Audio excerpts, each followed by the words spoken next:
Estimados hermanos y amigos, el tema de hoy es Jesús y la fe que salva. El diálogo entre Jesús y Nicodemo, que comenzamos a ver en el estudio anterior, en Juan 3, 12 al 21, profundiza en la naturaleza de la fe que conduce a la salvación. Jesús confronta la incredulidad ante verdades terrenales como punto de partida para comprender las celestiales. Revela que la fe salvadora se centra en la obra redentora de Dios, manifestada en la crucifixión del Hijo del Hombre, un evento con implicaciones universales anticipadas en el Antiguo Testamento. Esta fe esencial se dirige especialmente y específicamente a Jesús, el Hijo de Dios, el Mesías Redentor. Sin embargo, esta fe que salva no es una posesión automática de todas las personas. Esta fe se activa en el instante preciso en que el Espíritu Santo lleva a una persona a creer de forma genuina, evidente y consistentemente en Jesús. La salvación y la condenación, por lo tanto, no son conceptos futuros abstractos, sino realidades presentes que se definen por la actitud de fe o la ausencia de ella hacia Jesús en el hoy de la vida de cada persona. De esta manera, Juan 3:12 al 21 nos llama a tener una relación presente y activa de fe en la obra redentora de Cristo como medio para obtener la vida eterna. Veamos, la fe que salva es en la obra redentora de Dios y en el Salvador por él enviado. La fe que salva es a través de la muerte vicaria de Jesús, el Hijo de Dios. Es muy importante que lo entendamos. Cuando la Biblia habla de fe, no está hablando de fe en cualquier cosa, sino fe en Cristo, fe en su muerte vicaria en la cruz. De esto está hablando la Biblia. Esta muerte vicaria de Jesús, del Mesías, fue profetizada en el Antiguo Testamento. El pueblo de Israel era pecador, como todos los demás pueblos de la tierra. No era ni más ni menos. Nos dice Deuteronomio 7:7, no por ser vosotros más que todos los pueblos, os ha querido Jehová y os ha escogido, pues vosotros erais el más insignificante de todos los pueblos. Cuando Dios llamó a Israel, era solo una familia, un clan de 70 personas. Isaías 1:4. Oh gente pecadora, pueblo cargado de maldad, generación de malignos. Así describe el profeta Isaías al pueblo de Israel. Por tanto, el pueblo de Israel no era un pueblo grande cuando Dios lo llamó, era un pueblo importante en la tierra y eran además pecadores como los demás, ni más ni menos. Y ellos, como vimos y adelantamos en el estudio anterior, por sus pecados reiterados, merecieron el castigo divino en muchas y diversas ocasiones. En el estudio anterior hablamos de cómo Dios les castigó con serpientes venenosas que picaban al pueblo, y aquellos que eran picados por las serpientes morían. Estas serpientes reales, estos animales, representaban al diablo, la serpiente antigua, origen de todo pecado. Y también representaban estas serpientes a la muerte que es la consecuencia directa del pecado. En Números 21:6 se dice que Jehová envió entre el pueblo serpientes ardientes que mordían al pueblo, y murió mucho pueblo de Israel. Al ser quebrantado, el pueblo se arrepintió. Y así se lo dijo a Moisés. Y Moisés habló con Dios en oración, pidiéndole clemencia. Números 21:7. Entonces el pueblo vino a Moisés y dijo: hemos pecado por haber hablado contra Jehová y contra ti. Ruega a Jehová que quite de nosotros estas serpientes. Y Moisés oró por el pueblo. Y Dios llamó a confiar en el Mesías venidero a través de un símbolo profético. Como vimos en el estudio anterior, Dios mandó hacer una serpiente de bronce y elevarla sobre un palo para que el pueblo la mirase con fe. Entendiendo el símbolo que contenía aquella serpiente de bronce levantada sobre un palo.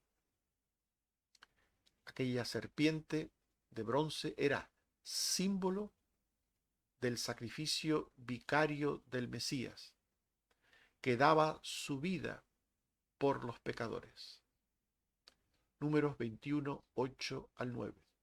Y Jehová dijo a Moisés: hazte una serpiente ardiente y ponla sobre un asta, y cualquiera que fuere mordido y mirare a ella vivirá. Y Moisés hizo una serpiente de bronce, y cuando alguna persona era mordida por alguna serpiente, miraba a la serpiente y vivía. Por tanto, la serpiente de bronce era un símbolo del Mesías redentor que había de venir, que tomaría sobre sí el pecado. La serpiente representaba al diablo y al pecado.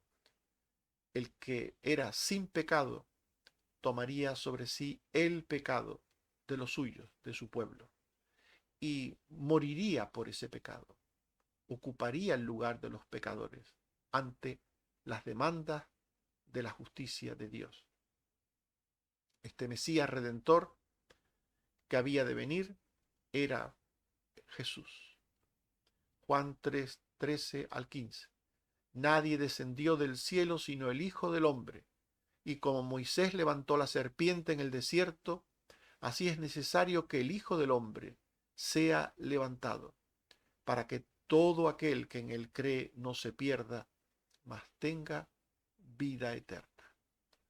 Con estas palabras se está dejando claro el significado de aquel símbolo y que la fe debía estar en el Mesías, aquel que venía como Cordero de Dios a quitar el pecado. Esta muerte vicaria del Mesías fue descrita muchas veces en el Antiguo Testamento.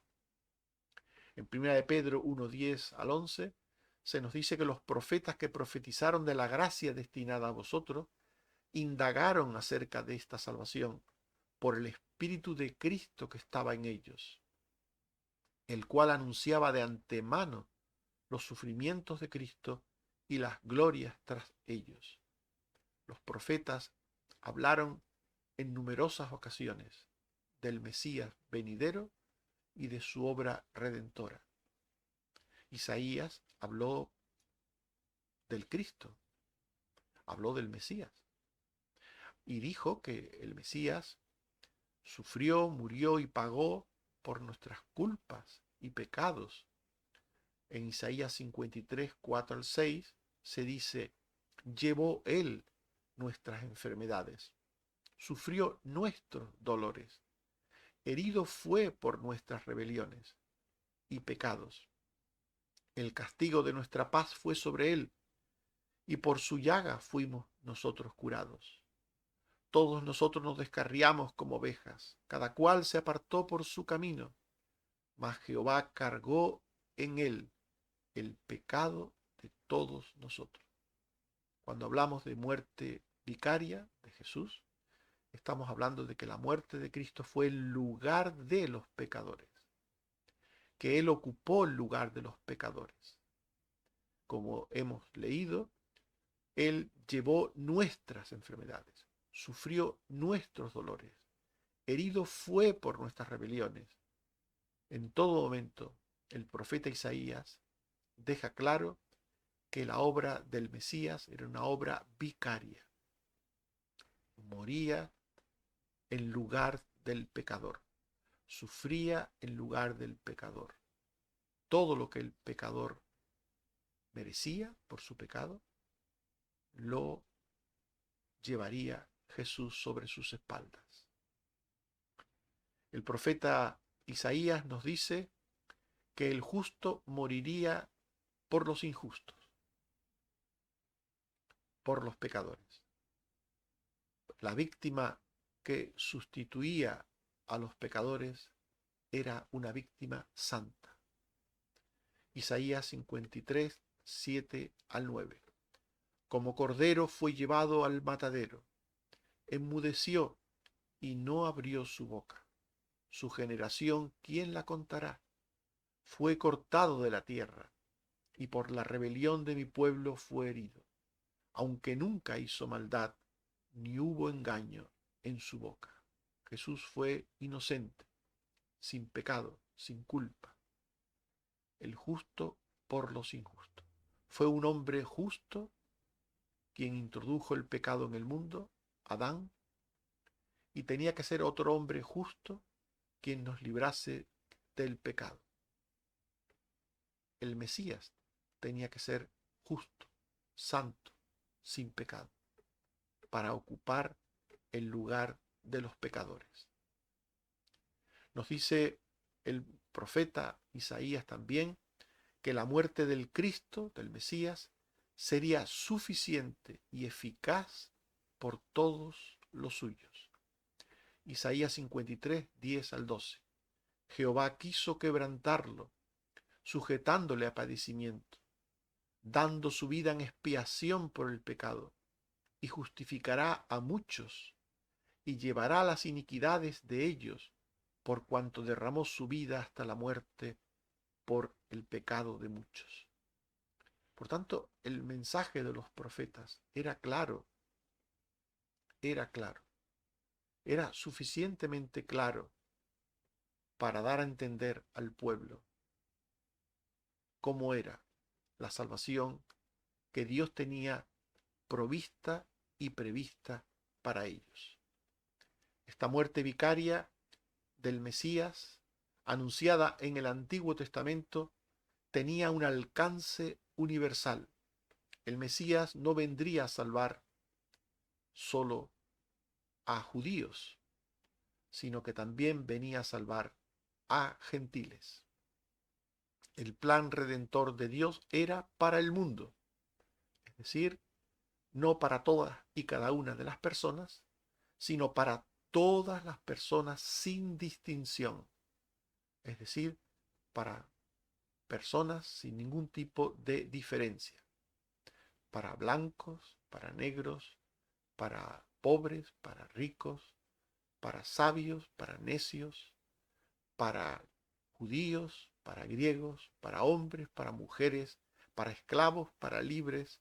La salvación de Dios era para todas las personas sin distinción. Esto es lo que significa en la Biblia la palabra mundo. Isaías 54, 1 al 3. Regocíjate, oh estéril, porque más son los hijos de la desamparada que los de la casada, ha dicho Jehová. Ensancha tu tienda, porque te extenderás a la mano derecha y a la mano izquierda, y tu descendencia heredará naciones. De esta forma simbólica, Dios está hablando de la universalidad de la salvación. Ensancha tu tienda, ensancha tu tienda a la derecha y a la izquierda. Lo dicho por Dios, lo dicho por Dios sobre la obra del Mesías, sobre el alcance de la obra del Mesías, lo dicho por Dios al Israel terreno, se cumpliría en el Israel espiritual, en aquellos que son salvos por la promesa, en las personas de todas las tribus, naciones y lenguas. Todo lo que Dios le decía a Israel tenía un alcance universal. Gálatas 4, 26 al 28 y 31. Mas la Jerusalén de arriba, madre de todos nosotros, es libre, porque está escrito, regocíjate tú que no das a luz, porque más son los hijos de la desolada, así que nosotros como Isaac somos hijos de la promesa, hijos de la libre. Así lo entendieron todos los verdaderos creyentes del Antiguo Testamento en el Nuevo Testamento. Por ejemplo, Simeón, Lucas 2, 27 al 32. Él bendijo a Dios diciendo, Señor, despides a tu siervo en paz, porque han visto mis ojos tu salvación, la cual has preparado en presencia de todos los pueblos, luz para revelación a los gentiles y gloria de tu pueblo Israel. Estas palabras de Simeón las dijo cuando el niño Jesús fue llevado al templo, cuando él lo tomó en brazos y Simeón vio que aquel niño era el Mesías. Y él, al verlo, dijo las palabras que acabamos de leer. Han visto mis ojos tu salvación, que has preparado en presencia de todos los pueblos, luz para revelación a los gentiles y gloria de tu pueblo Israel. Así lo entendió Simeón. Así lo dijeron Juan el Bautista y el Señor Jesús en sus predicaciones. Juan 1:29 dice que Juan dijo, he aquí el Cordero de Dios que quita el pecado del mundo. El Mesías vino a quitar el pecado del mundo, entendido como hemos visto todas las personas sin distinción. Y en Juan 3:16 Jesús dijo, de tal manera amó Dios al mundo, que ha dado su Hijo unigénito, para que todo aquel que en él cree no se pierda, mas tenga vida eterna. El propósito eterno de Dios trasciende a todo lo terreno, a todo lo humano, a todo lo temporal. La salvación de Dios es una salvación grande, es eterna, es por siempre y para siempre. Efesios 1, 3 al 7. El Padre nos bendijo en los lugares celestiales, según nos escogió en Él antes de la fundación del mundo, para que fuésemos santos y sin mancha delante de Él, en amor, habiéndonos predestinado para ser adoptados hijos suyos por medio de Jesucristo, en quien tenemos redención por su sangre, el perdón de pecados. Estas palabras son muy importantes porque el apóstol Pablo se las dice a unas personas que eran gentiles. Y esas personas que eran gentiles, según Pablo, son salvas porque Dios las escogió desde antes de la fundación del mundo para ser salvas y las predestinó para ser salvas antes de la fundación del mundo. Por tanto, la salvación de los gentiles no es un acto casual, circunstancial, de un momento dado del plan de salvación, de la historia del plan de la salvación. La salvación de los gentiles es el propósito eterno de Dios. Todos los que se salvan, todos, sean judíos o gentiles, han sido escogidos para ello desde antes de la fundación del mundo. Y la fe que salva es en Jesús, el Hijo de Dios, el Mesías Redentor. No salva la fe en Ciclano, en Mengano, no salva la fe en una determinada entidad religiosa. La fe que salva es en Cristo, en el Mesías. Juan 3:16. De tal manera amó Dios al mundo que ha dado a su Hijo unigénito, para que todo aquel que en Él, en el Hijo, cree, no se pierda, mas tenga vida eterna. Que nadie os engañe, estimados hermanos y amigos.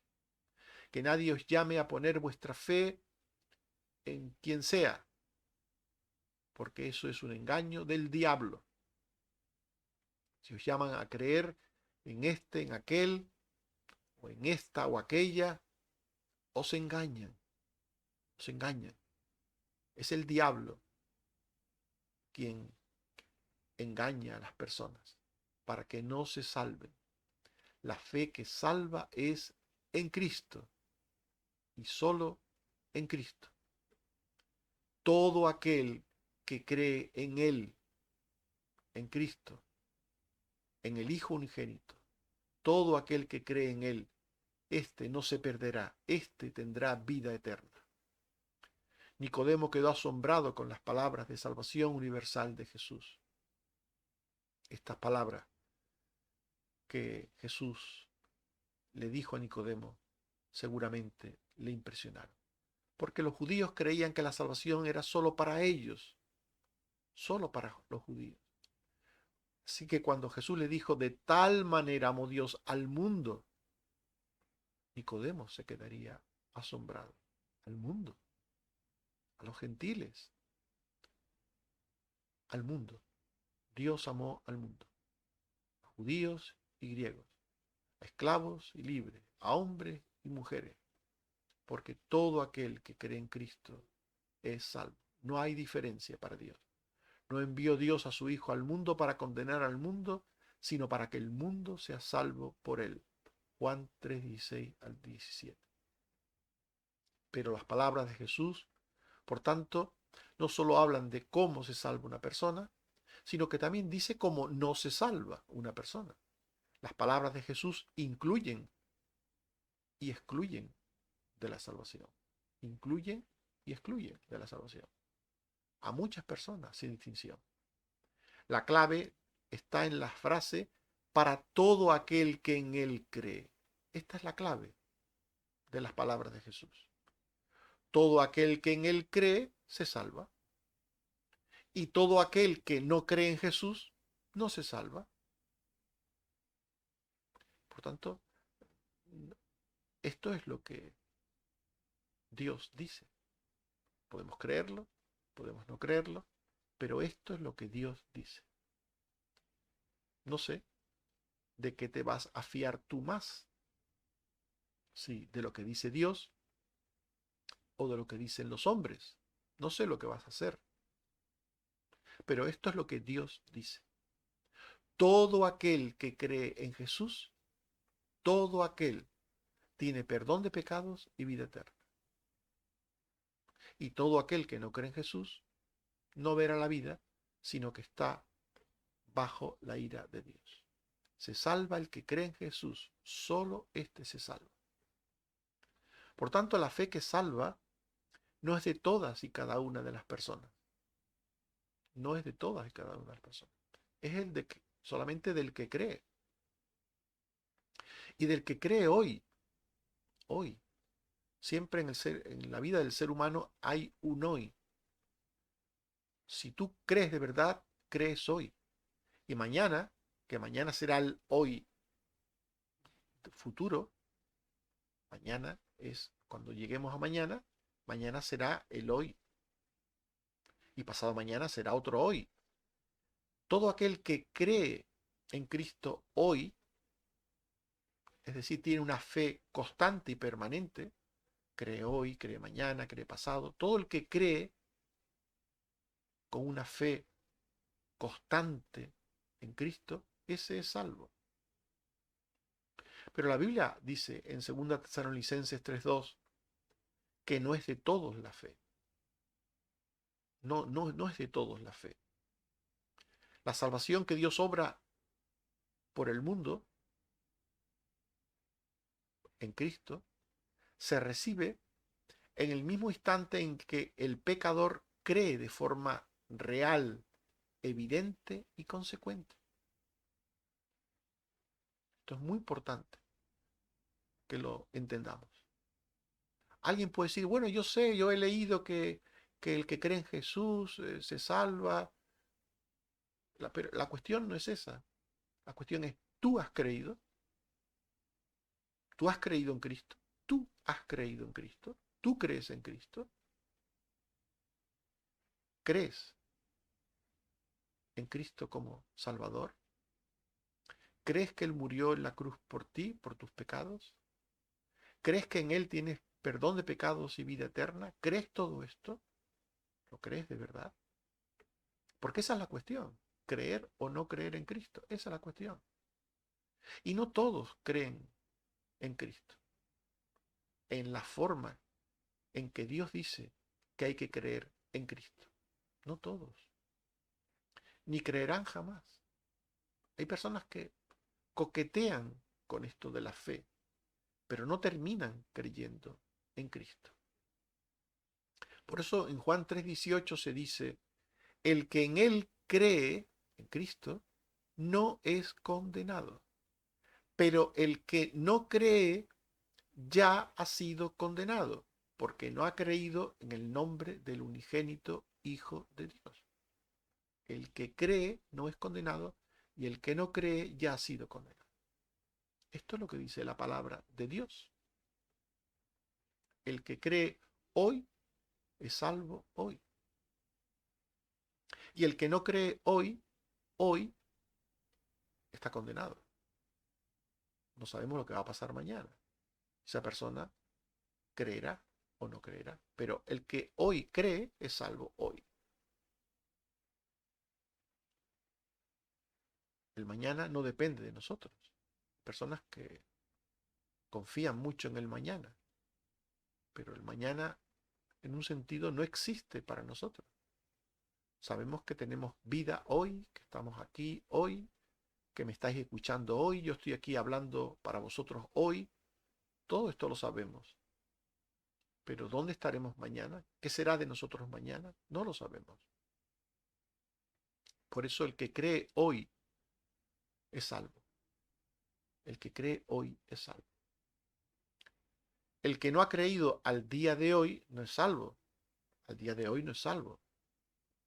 Y está condenado al día de hoy. Y no sabemos qué sucederá mañana. Por tanto, es salvo quien entiende esto que estamos diciendo. Es salvo quien hoy cree,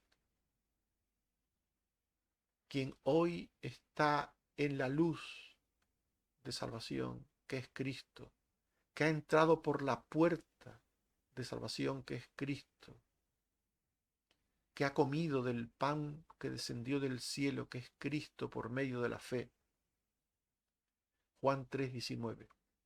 Y esta es la condenación, que la luz vino al mundo y los hombres amaron más las tinieblas que la luz, porque sus obras eran malas. Y la luz de salvación es Jesús. Por tanto, es salvo hoy quien cree, ama y está en Jesús hoy. Juan 8:12. Jesús les habló diciendo, yo soy la luz del mundo. El que me sigue no andará en tinieblas, sino que tendrá la luz de la vida. Por tanto, la salvación se tiene hoy cuando se cree en Cristo y la condenación también se tiene hoy, en el presente, cuando hoy no se cree en Cristo. Es condenado hoy quien en el día de hoy aborrece, no ama a la luz, cuando en el día de hoy no está en la luz y en la verdad del Señor Jesús. El desinterés por Jesús lleva a la condenación. Juan 3:20. Todo aquel que hace lo malo aborrece la luz y no viene a la luz, para que sus obras no sean reprendidas. Nicodemo tenía que plantearse todas estas cosas que Jesús le dice. Jesús le deja claro a Nicodemo que tenía que saber dónde estaba ante él en el día de hoy. Debía pensar que su impresión por Jesús, su asombro por Jesús, no servía de nada. Lo que tenía que tener era fe en Jesús, creer en Jesús y creer en el momento que estaba ante él, porque eso garantizaba que en ese momento era salvo.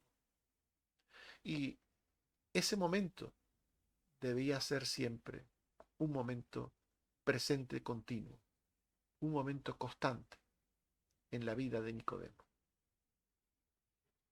Por tanto, el que practica la verdad viene a la luz, para que sea manifiesto que sus obras son hechas en Dios.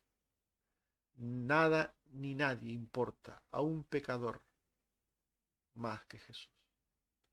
Si alguna persona duda sobre creer en Jesús, duda, no está seguro de creer en Jesús, es que no ha entendido su situación de pecado y la salvación que Dios le ofrece en Cristo.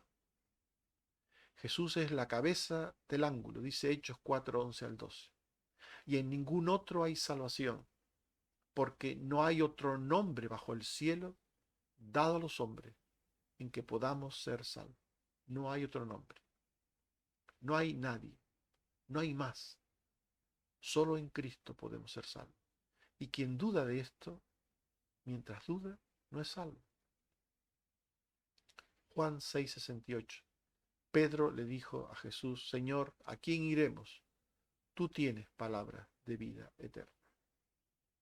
Por tanto, estimados hermanos y amigos, hemos hablado de Jesús y la fe que salva. Y hemos dicho que la fe que salva es en la obra redentora de Dios y en el Salvador que Él ha enviado. La fe que salva es a través de la muerte vicaria del Hijo de Dios, el Mesías. Esta muerte vicaria anunciada en el Antiguo Testamento tenía un alcance universal. La fe que salva es en Jesús, el Hijo de Dios, el Mesías Redentor. La fe que salva no es de todas y cada una de las personas, es sólo del que cree hoy. La salvación que Dios obra por el mundo se recibe en el mismo instante en que el pecador cree de forma real, evidente y consecuente en Jesús. La salvación y la condenación se tiene hoy en función de la actitud de fe o de ausencia de fe que tengamos hoy con respecto a Jesús. Dice Hebreos 3, 7 al 8 y 13, dice el Espíritu Santo, si oyereis hoy su voz, no endurezcáis vuestros corazones por el engaño del pecado. ¿En qué? ¿En quién? ¿O por quién crees y vives a día de hoy? Cree en Jesús como tu único y suficiente Salvador y hoy serás salvo. Que Él te bendiga. Amén. Oremos. Señor, te damos gracias por tu palabra que nos muestra tu gran amor dando a tu Hijo unigénito por nosotros, por nuestra salvación. Cuando estábamos en pecado, cuando éramos enemigos de ti, tú entregaste a tu Hijo por el mundo, para que todo aquel que en Él crea se salve, para que todo aquel que en Él crea no se pierda y tenga vida eterna. Ayúdanos, Señor, a ser de esos que creen en Cristo hoy, y que mañana, que será el hoy futuro, sigamos creyendo, y que pasado mañana y el otro, sigamos creyendo en Cristo. Ayúdanos a creer en Cristo y que esa fe sea siempre, hasta que nos encontremos contigo. Ayúdanos, Señor, a ser salvos por tu Hijo Jesucristo. Gracias, Señor, por tu palabra, por lo que nos dice y también por poder compartirla con amor y con fe con otros. Gracias, Señor. Te seguimos pidiendo por nuestras necesidades y la de nuestros seres queridos. Te agradecemos la salud, la sanidad. Te agradecemos el cuidado, la protección, la provisión. Y queremos seguir confiando en ti, Señor. Bendito seas por todo lo que eres y haces por nosotros. Por Jesucristo, tu Hijo. Amén.